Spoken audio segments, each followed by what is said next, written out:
and world.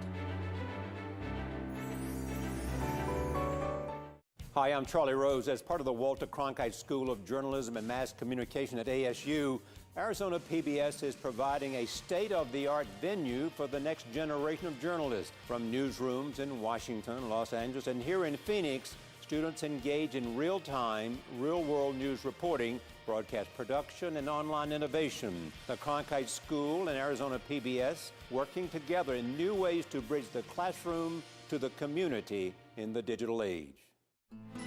Coming soon to Arizona PBS. Next time on the Vietnam War, casualties mount as U.S. Marines dig in at Con Tien. We were being called the Alamo. Hey, we knew what the Alamo was. And the Battle of Dak To takes a staggering toll when the Vietnam War continues.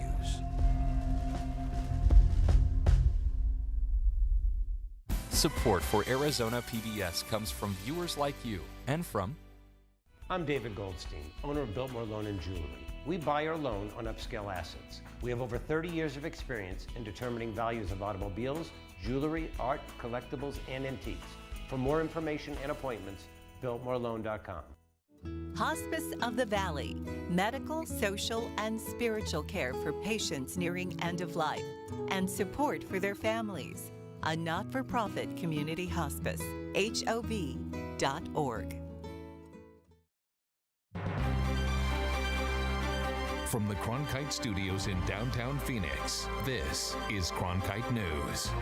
Recovery is just beginning for Mexico City, and though the earthquake has not shaken Arizona physically, an emotional shockwave is hitting home. Harvey, Irma, and now Maria, the latest from Puerto Rico, as the devastating hurricane targets the U.S. territory. And what are the plans for Arizona's Confederate monuments? One lawmaker says it's time for a change. Cronkite News starts now. Good evening and welcome to Cronkite News on Arizona PBS. I'm Madison Connor. And I'm Tyler Finger. Thank you for joining us. Concerns are growing on both sides of the border as Mexico City tries to recover from yesterday's massive earthquake. There have been 223 confirmed deaths from the earthquake, with the majority in Mexico City. First responders and civilians are working together to rescue scores of people still strapped in the rubble of collapsed buildings. Mexico's President Enrique Peña Nieto says every minute counts to save lives. He also declared 3 days of national mourning to honor victims of the 7.1 magnitude earthquake. Many Arizonans have ties to Mexico's capital through family and friends and are still trying to check on loved ones. One young Valley woman tracked down her aunt safe and sound in Mexico City and got her in touch with Cronkite News reporter Nicole Gutierrez. Empezó a decir, en este momento está temblando, está temblando. Raquel Tejeda was driving 5 minutes from where the Estadio Azteca is located when she heard on the radio an earthquake was happening. Fortunately, where I was, the buildings didn't collapse, but they did move in extreme ways with swing.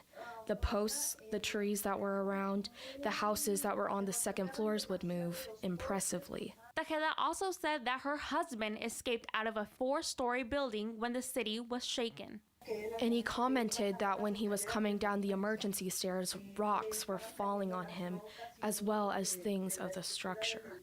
Tejeda says this quake reminded them of the big one that struck on the anniversary 32 years ago, and are counting their blessings they survived such a massive earthquake again. Nicole Gutierrez, Cronkite News. The Valley also has a lot of political and community ties in Mexico City. The city of Phoenix recently opened a trade office in the Mexican capital, as well as another office in Hermosillo. Sidney Eisenberg checked in with Phoenix Mayor Greg Stanton to see how the city is planning on helping out our neighbors to the south. I caught up with Mayor Stanton at an event earlier today. He expressed concern for the people of Mexico, but says that he is dedicated to recovery efforts. The loss from Tuesday's earthquake in Mexico City is crossing the border into the Valley. Phoenix has 2 trade and investment representation offices in Mexico, one of them in Mexico City. We have been in communication. All of our staff are okay, thank God. Our trade offices are okay, and they're trying to provide support for the other parts of the city that were hit much harder. The 7.1 magnitude earthquake affects more than just those operations. So many Phoenicians have family relationships in Mexico City, friends relationships in Mexico City, so there's a really close attachment between our two communities. The mayor says that the city does plan on helping Mexico. And if they make that formal request, Phoenix, both officially and unofficially, officially through the city and our fire department, unofficially through church organizations, nonprofit organizations, we're going to be there for the people of Mexico City.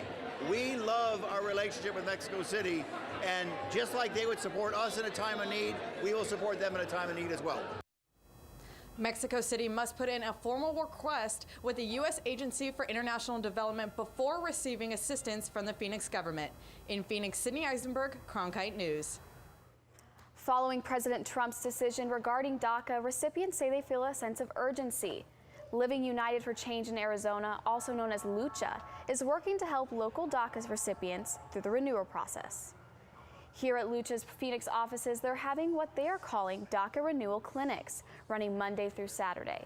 Volunteers help DACA recipients fill out the necessary forms, and it's all free. Some of those giving a hand are DACA recipients themselves. Today, Esmeralda Garcia came in to get her paperwork done and ready to be submitted. You don't want to get anything denied, so that's what it's like. That's why I came here, because I wanted them, like I said, they've been checking it constantly, like they've been checking it and checking it and checking it, and every time they see like something wrong, like anything, they'll fix it. And it's just like they're so dedicated to like make sure that everything's perfect. Lucha will continue holding these DACA renewal clinics until the October 5th renewal deadline given by the Trump administration. California is suing the Trump administration over its plan to construct a wall along the southern border. The suit was filed today by Attorney General Javier Becerra. It comes after the Trump administration waived environmental reviews on a 15-mile stretch in San Diego and a 3-mile stretch in downtown Calexico, where wall prototypes will be constructed. The suit claims the federal government is overstepping its authority and aims to stop the design, planning, and construction of the wall altogether. A congressional vote on the proposed Graham Cassidy healthcare overhaul is expected next week. Meanwhile, Arizona Senator John McCain is a target of new political ads across the state and in Washington, D.C., urging him to reject the bill. The last time Washington insiders tried to repeal our health care, Senator McCain promised he'd never vote for a partisan bill written in secret without hearings or experts. Save My Care is a progressive group defending Obamacare. It just expanded its campaign today. The ad asks McCain to keep his word and vote against the Graham Cassidy bill. McCain has expressed his disapproval about how this repeal bill hasn't been debated under normal legislative rules. But McCain told Cronkite News yesterday that he'd be willing to vote for the Graham Cassidy bill if he had enough assurance that it would help the state of Arizona and be good for the country. Today, the Arizona Hospital and Healthcare Association announced its formal opposition to the Graham Cassidy bill. The group says an independent analysis found the new legislation would reduce federal funding to Arizona by $11 billion over the next 9 years. In a statement, AZHHA President and CEO Greg Vigdor wrote this proposal erodes critical protections for patients and consumers and would lead to costlier premiums for many individuals, especially those with pre-existing conditions. Millions would lose coverage altogether. One state lawmaker is working to create legislation to move, not destroy, Arizona's Confederate monuments. Kevin Gessner has a story on what monuments are being debated. The Wesley Bolin Memorial Plaza in downtown Phoenix is home to hundreds of different memorials, from the Armenian Holocaust to the Vietnam War. But this memorial in particular is sparking a state controversy. It commemorates Arizona Confederate troops, and it's not the only one in the state that honors the Confederacy. In fact, Arizona has 6 Confederate monuments, 2 in the Phoenix area. State Representative Reginald Boulding is an advocate for removing these monuments. He says when you're looking at the context of the Confederacy, it's important to remember what they stood for and what these monuments are really honoring.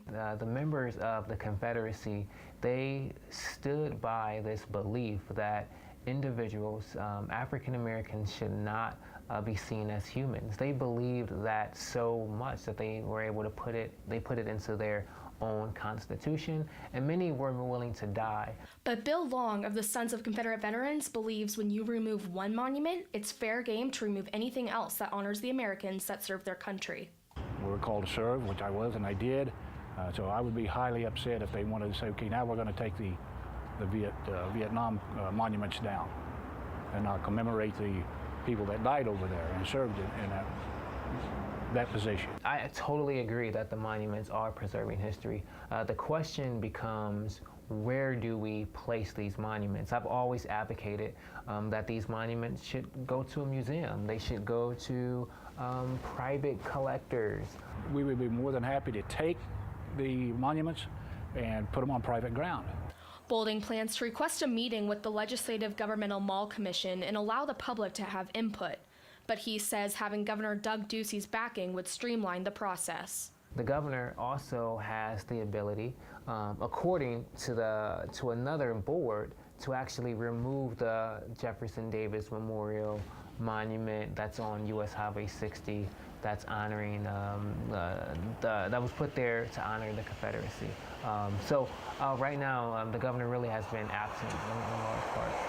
But the state's latest memorial to the Confederacy was built just 7 years ago in 2010 in the Historical Soldiers Memorial Cemetery in Sierra Vista. It's right next to one honoring Union soldiers, but built a year earlier. In Phoenix, Kevin Gessner, Cronkite News. There will be a meeting next Monday to determine if the US 60 will continue to be honored as the Jefferson Davis Highway. A World War II veteran who survived the attack on the USS Indianapolis was honored in Florence. As Emily Richardson reports, a federal building now bears his name. Today we gather to recognize Mr. Harpo Salaya and his heroism by dedicating the Florence Post Office to him. On Saturday, people gathered outside of the Florence U.S. Post Office to witness the building's dedication to Harpo Salaya. Salaya joined the Navy when he was a teenager because flyers made it seem fun. At that time in Tucson, you know, they had pictures outside join the Navy and see the world, and they had girls where they would show a girl in every port and stuff like that, which I never got to see anyways. When he was 17, he was on board the USS Indianapolis when it was torpedoed by a Japanese submarine. He was one of the 317 survivors. A lot of the sailors were burning up and stuff like that, so I just went to the back. Salaya and the other survivors were in the water for 4.5 days before they were rescued. When Salaya returned to the U.S., he re-enrolled in school and played on the Florence High School's basketball team. I think it helped me a lot to come back to school because in those days they called it that it was PSD or whatever you had, but it helped me out quite a bit. Congressman Paul Gosar had to get a bill passed by Congress to name the Florence Post Office after him. Harpo Salaya is a true hero, beloved by his hometown right here in Florence. That it was an honor for us to be able to honor Mr. Salaya in this way. Salaya is happy to be recognized by his hometown and even happier that his family made the event. It's something that I'll probably take with me for the rest of my life. In Florence, Emily Richardson, Cronkite News. This week, PBS stations are revisiting the troubled times of the Vietnam War through a special Ken Burns documentary. Tonight, a Valley Vietnam veteran is sharing his story. But that was our main job, was to keep people out of POW camps. Coming up, meet a pilot now penning his story to make sure it's never forgotten. Plus, a warning from the MVD about your personal information, how scammers are hoping for your errors in the search bar. When a story comes in the morning, we're out the door as fast as we can go. But it's also great to spend more time in communities and produce projects. From the borderlands to the cities, the reservations, and even the state capitol, we want to get to the heart of the matter. When the lights come on in the studio, we know our hard work is about to pay off. We love what we do here at Cronkite News. We're proud to tell the stories of our state. Now, more than ever, it's important to have a trusted news source, and that's Cronkite News.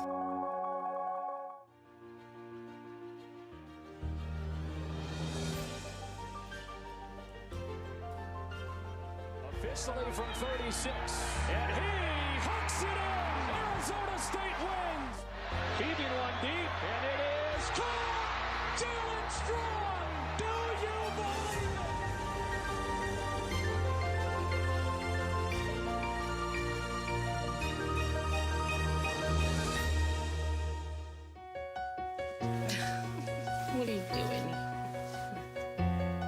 possibilities.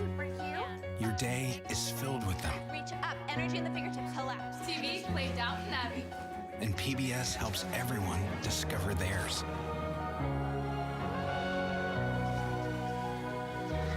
Anytime, anywhere. Up in the sky, you can see it. PBS, we're with you for life. As a veteran and grandparent, Thomas Waldron believes keeping his history alive through writing is key to educating and connecting future generations with the past. Reporter Drew Marine tells us Thomas Waldron's story of life as an H-53 pirate. It wasn't something I ran up and said, go send me there, but it's sometimes when you sign on a dotted line, raise your right hand, you go where your orders go. As a H-53 pilot, Waldron was assigned to rescue prisoners of war. If somebody was shot down, the war stopped, let's get this guy out, let's get him back home. And sometimes it didn't always work out that way. And one of his most important missions was the Sante Raid. It says, we need for you to volunteer for a secret, dangerous mission. I can't tell you what it is, but let me know in the morning if you can do it. So here I just been gone for a year, and now I have to make a decision, and it's, you know, oh boy, great. Now how you gonna, and you can't tell your family, you can't tell people around because loose lips sink ships and shoot down helicopters. So we had to be very careful, and this particular mission was involving, when we found out later on, it was a POW camp. They rescued prisoners from Hanoi. One of our smaller helicopters was going to land inside, and Colonel Bo Simons, he says, I don't like the idea of these gun towers and the angle we're coming in, they might shoot our helicopter down. 3 of our helicopters are going to bring back POWs. We were one of those 3. And the other 3 had Army Special Forces guys that were going to go blow up things around here. He says, we can drop down and we can come across here and we can take out these 2 gun towers for you. He retold this story in his book, I Flew with Heroes, as a memoir for his kids and his grandkids, which is something he wishes he got from his grandparents. My dad was with General Patton for crying out loud in World War II. His older brother was in the Battle of the Bulge. I didn't even know he was in the Army. And they never wrote anything. I said, you know, if I'd have known that, write some things down. What, you know, you see, write some things down. Because your kids might want to be interested sometime in what happened. And in like the case, one of my friends who was killed, I was able to contact his daughter, and she had never spoken or communicated with anybody that knew her dad. She knew nothing about her dad. And he was a friend of mine. So maybe that's why I did it. In Phoenix, Drew Marine, Cronkite News. New episodes of the Ken Burns documentary on the Vietnam War continue tonight, tomorrow, and next week, right here on Arizona PBS. The Arizona Motor Vehicle Division is sounding an alert about potential scam sites, which are finding victims through a common internet search error. Many people may do a web search for the Arizona DMV, winding up on websites that are not affiliated with the MVD. State officials say ServiceArizona.com is the only authorized web portal, and your best protection is to only use that site for official business. The Department of Health Services is launching a water testing project to ensure the safety of your kids' drinking water. Health officials will screen the water in child care facilities for lead. The department says drinking water has not historically been found to be a cause of lead poisoning in Arizona. Common sources include lead-based paint, imported glazed pottery, and imported spices. Prairie dog holes around northern Arizona are being dusted with an insecticide to help prevent the spread of the plague. Fleas carry the disease and spread it through host animals like prairie dogs, foxes, and coyotes. There's concern because fleas infected with the plague have been found west of Flagstaff. Arizona Game and Fish Department crews dusted prairie dog holes near Red Lake outside of Williams. Officials say humans should avoid handling sick or dead animals because of the risk of spreading it. Hurricane Irma tore through Florida a week and a half ago, but the state is still working to get back on track. Coming up on Cronkite News, we're checking in on the recovery efforts in Florida, while another hurricane is tearing through the Caribbean. Today are right where they should be at this time of year, but we are headed for a cool down. Our full 7-day forecast is coming up. Tickets are now available for the annual Walter Cronkite Award for Excellence in Journalism Luncheon, held Thursday, October 19 at the Sheraton Grand Phoenix. Join media industry and community leaders in honoring award-winning co-anchors and co-managing editors of the PBS NewsHour, Judy Woodruff and the late Gwen Ifill. To learn more or to purchase tickets, call 602-496-0482 or visit cronkite.asu.edu/luncheon. This fall. I'm so excited! What? From the inspiring to the amazing. You're in the presence of history. The compelling. He said, "Welcome home." It was just a powerful moment. To the astounding. I promised myself I wouldn't cry. And from the breathtaking. This is real. A journey to Mars. To the electrifying. We're going to change the world. All this and more. All this fall. Oh my God!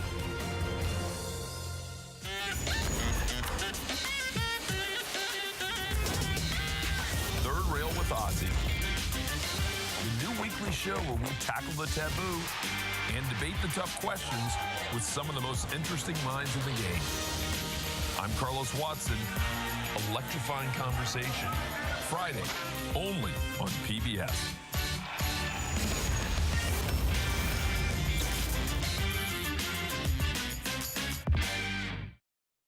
We're starting to see the first images of Hurricane Maria's destruction in Puerto Rico.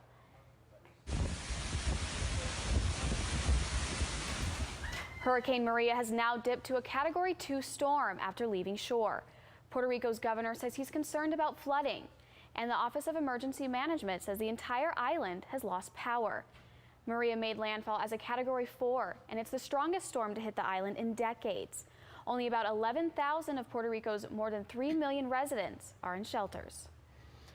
The power is back on for the majority of Florida after Hurricane Irma knocked out almost 2/3 of the state's electricity. Residents had gone 10 days without power after Irma hit.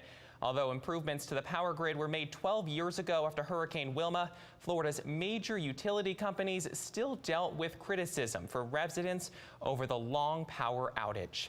It was a beautiful walk-in this morning, but throughout the day, it got hot out there. But I'm hearing we could be in store for a cool down. I sure hope so, considering fall starts on Friday. Emily Bloom joins us now with a look at our forecast. We are headed for a cool down, and we are going to get there in just a moment. But first, let's take a quick look at Maria. While this hurricane has progressed down to a Category 2 hurricane, it remains a huge threat for Turks and Caicos. Right now, it is looking like it is going to hit there Friday midday. With winds at 120 miles an hour, they are looking at potentially 15 feet of storm surge and 12 to 18 inches of rain.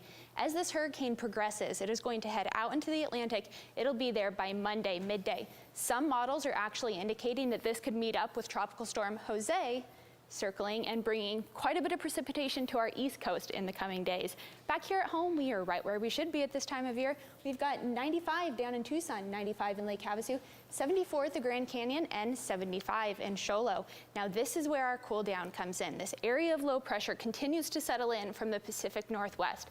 This cold front is going to barely clip our state, and that is what is going to pull those temperatures down and drive up those winds. The gusts tomorrow could be up to 20 miles an hour.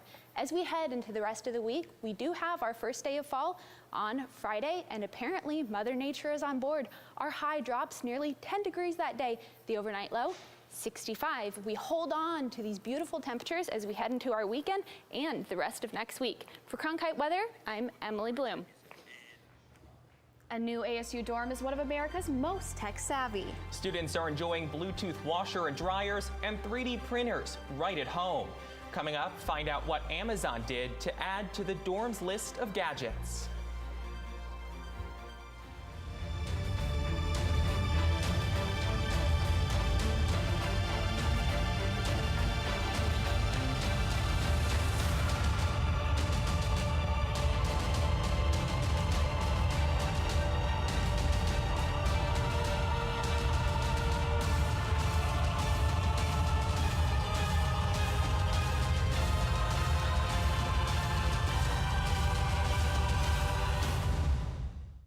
Fridays, it's at Cronkite News, your social sharing connection where you choose the news.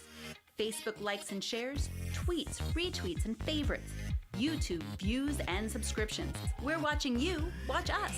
From our digital home at cronkitenews.azpbs.org to your television, web browser, or mobile device. Find us on Facebook, Twitter, and YouTube. Then join us for @Cronkite News, our weekly refresh, each Friday at 5 on Arizona PBS.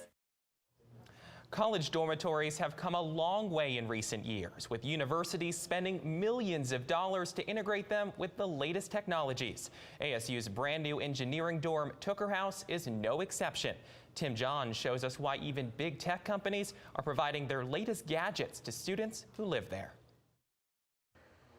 Carter Kwan is an engineering student who just started his junior year at ASU. Kwan is also one of the first residents to live in Tucker House, one of America's most technologically advanced dorms. This new building is amazing. There's nothing quite like it in the country. Tucker House, which just opened last month, features things such as classroom workspaces, 3D printers, and Bluetooth-enabled washer and dryers.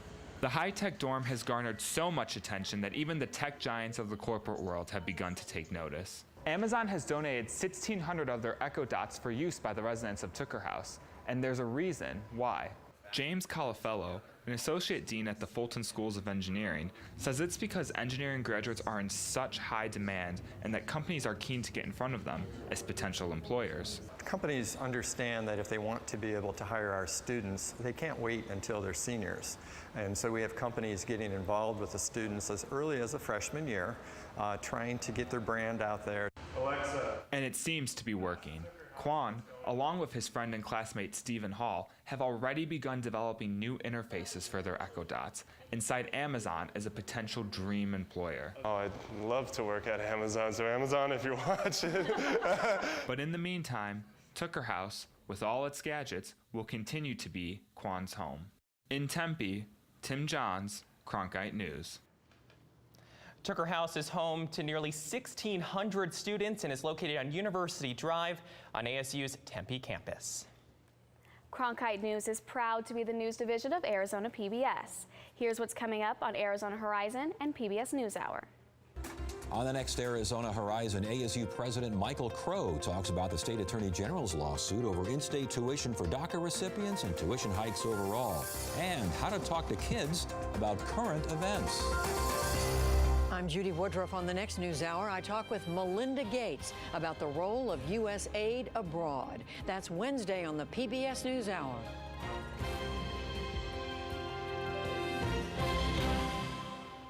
That's it for Cronkite News tonight. Thanks for joining us. For top Arizona stories anytime, you can go to our website, cronkitenews.azpbs.org.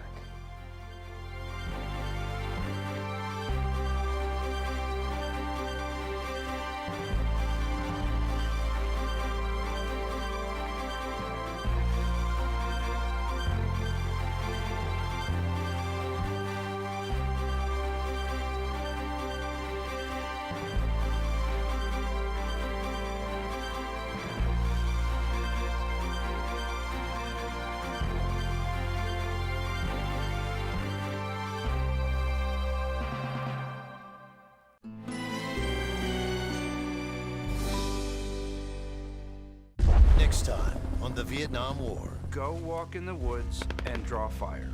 U.S. troops feel the strain of a different kind of war as the anti-war movement gains momentum back home when the Vietnam War continues.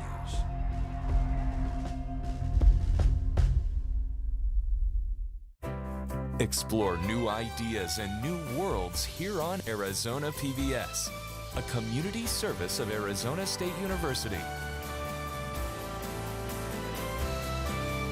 Tickets are now available for the annual Walter Cronkite Award for Excellence in Journalism Luncheon, held Thursday, October 19 at the Sheraton Grand Phoenix. Join media industry and community leaders in honoring award-winning co-anchors and co-managing editors of the PBS NewsHour, Judy Woodruff and the late Gwen Eiffel. To learn more or to purchase tickets, call 602-496-0482 or visit cronkite.asu.edu/luncheon.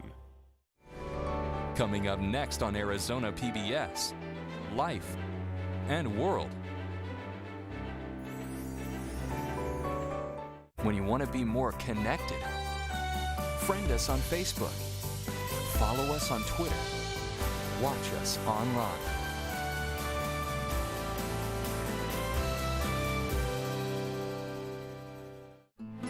Coming soon to Arizona PBS. Next time on the Vietnam War. A lot of mud, blood, and artillery.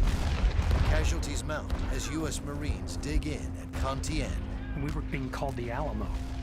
You know, hey, we knew what the Alamo was. And the Battle of Dak To takes a staggering toll. Nhìn thấy mặt nhau này để rất gần, chúng tôi hô nổ súng. When the Vietnam War continues.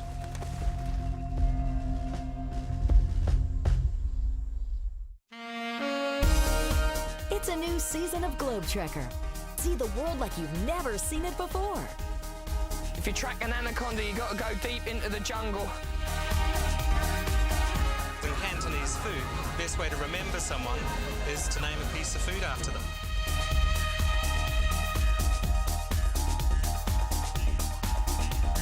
Globe Trekker. Sunday night at 6 on Arizona PBS. Support for Arizona PBS comes from viewers like you and from Friendship Village Tempe, a retirement community for over 30 years, offers independent living with residency options, lifelong learning classes, as well as continuing care. Information at friendshipvillageaz.com. Deanne Griebel, now with Moores & Cabot Investments, serving investors since 1890, proudly supports quality programming on 8 Arizona PBS, 480-725-9602.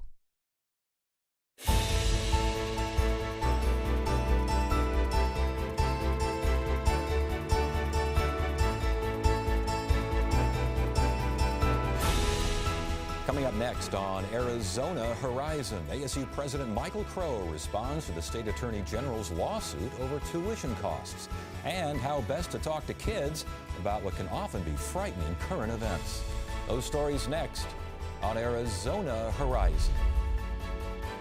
Arizona Horizon is made possible by contributions from the Friends of Arizona PBS, members of your PBS station.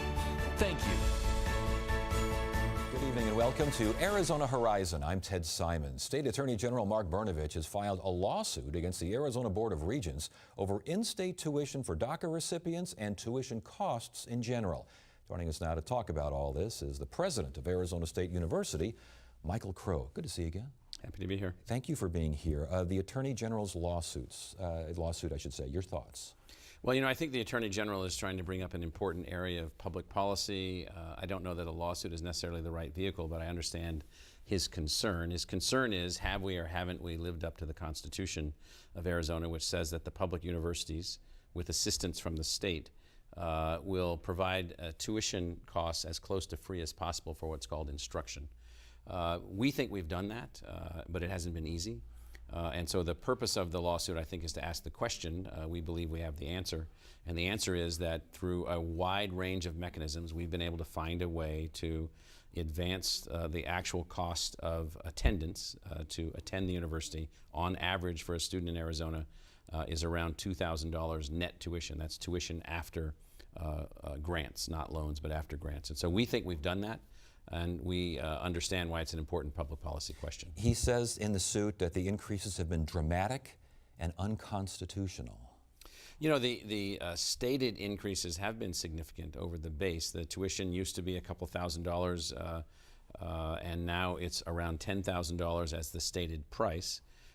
The way that works, however, is that students that have high academic merit, students that have high financial need, are in our new model able to find a pathway to get grants to advance their tuition. And so our net tuition, it turns out, is actually lower than it was even in the 1980s. Well, and with that in mind, and I guess we can talk about this a little bit, he says, actually today in the Arizona Republic, responding to, I guess, some criticisms he's been receiving regarding this lawsuit, he says you've gone from a low tuition, low financial aid model to a moderate tuition, high financial aid model, which does help those who are lower income folks. And the upper income folks, it doesn't matter all that much, they can afford it anyway. He says it's the middle class kids and families that are getting hit by this. Does he have a point? Well, you know, conceptually there's a point there, but in reality not so much. And so here's what's actually going on. So Attorney General Brnovich pointed to the 1980s as a period when perhaps the system was working better. So I went back today and looked at the 1980s. I picked 1985. We had a 4-year graduation rate of around 13%. We had a very low, less than 50% 6-year graduation rate. We had very few minority students. We had almost no students from the lower half of family incomes in 1985, only about 2% of the student body. So we had an institution that was not operating successfully, was at the time, and you'll even remember this, the butt of jokes around the country for not being a serious university. And so the reason for that was we didn't have any resources for the university. And so tuition was so low that it didn't provide the resources needed for the university to be successful. And tuition was so low, but without financial aid, that most students still couldn't pay for it. So what we needed was a new model, modest tuition, high financial aid. We've looked really carefully at the middle class, those families making above $60,000, $70,000, $80,000, moving up into the upper middle class. And we have a very significantly quantitative understanding. That is, we know who's paying, how they're doing, and so forth. We've been able to, because of the scale of the university, because of the fact that we have other revenue sources coming in from other students, other sources, donations, et cetera, we've been able to lower the cost for students across all socioeconomic classes. And yet he says that because of that particular model, that the universities, the Board of Regents, they're picking winners and losers as far as tuition is concerned. I saw that. I wasn't really sure what that meant. And so about 75% of our in-state students get financial aid. The financial aid packages for grants are very significant. We're employing 12,000 students or more at the university also in addition to grants. So we think that we've put together an institution which is more robust, has more resources, is able to do more things, and now we're graduating not 13% of the students in 4 years, but more than 50%